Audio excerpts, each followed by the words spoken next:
Մի ժամանակ կարծում էի, վատ մարդ չկա այս աշխարհում, բոլորին տալիս նվիրում էի, առանց հատուցման, իսկ երբ սկսեցի ինքս ինձ սիրել,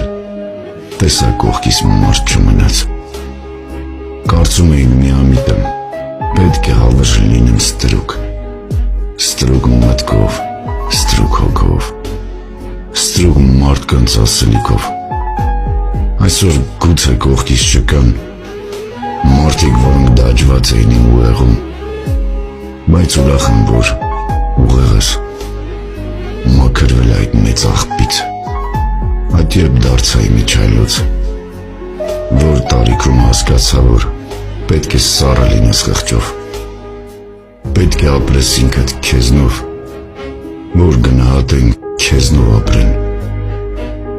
ափսոսում եմ տարիները, որ վատնեցի նրանց վրա, բոլոր նրանց, առանց որոնց մի ժամանակ չէի կարող։